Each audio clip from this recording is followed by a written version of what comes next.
சேனலில் cooker pasta தான் செய்ய போகிறோம். எப்படி செய்யறதுன்னு பார்க்கலாம். நம்ம டேஸ்ட்டாக அல்டிமேட்டாக இருக்கும். காய்கறி போட்டு செய்ய போகிறோம். இப்போ நான் வந்து வீட் பாஸ்தா 2 கப் எடுத்துருக்கேன். மெஷர்மெண்ட் கப்பால் இப்போ அரைச்சி எடுத்துக்கோ. வெண்ணெய் கொஞ்சம் வச்சுருக்கேன். இப்போ பார்த்தீங்கன்னா க்ரீம் பண்ணுறதுக்கு நான் பன்னீர் எடுத்துருக்கேன் 200 கிராம். ஒரு 10 பல் பூண்டு வச்சுருக்கேன். 3 மிளகா வச்சுருக்கேன். அதில் இறங்க பன்னீர், காஞ்ச மிளகா எல்லாத்தையும் நல்லா பேஸ்ட்டாக இப்படி அரைச்சிட்டு வந்துட்டேன். க்ரீம்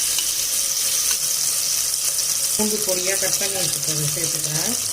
கூடவே 2 வெங்காயம் அளவுக்கு காய் வதங்கினா போதும். வெங்காயம் கண்ணாடி பதம் ஆகணும். இதை சேர்த்துக்கலாம். இந்த பாஸ்தாவை சேர்த்துக்கிறேன். அதில் 2 கப் எடுத்துருக்கேன். 2 கப் பாஸ்தாவையும் அதை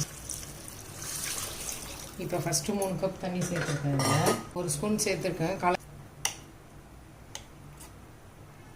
அரைச்சி அந்த க்ரீம்லாம் சேர்ந்து கொதிக்குது. இந்த மாதிரி கொதிக்கக்குள்ளே இப்போ மூடிடலாம். பாருங்கள், குக்கர் 2 விசில் வந்து ஆஃப் பண்ணி வச்சுருந்தேன். இப்போ எவ்வளோ சூப்பராக வந்துருக்குன்னு. ரொம்ப க்ரீமியாக இருக்கும், சூப்பராக இருக்கும்.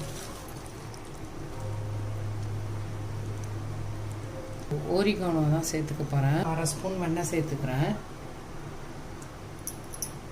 சூப்பரான சுவையில் நமக்கு குக்கர் பாஸ்தா ரெடி ஆகிடுச்சு. இந்த மாதிரி வீட்டிலே நம்ம பிள்ளைங்களுக்கு செஞ்சு கொடுக்கலாம். செம்ம டேஸ்ட்டாக இருக்கும். ஃபுல்லாக இருக்கும்னு போடுறேன்.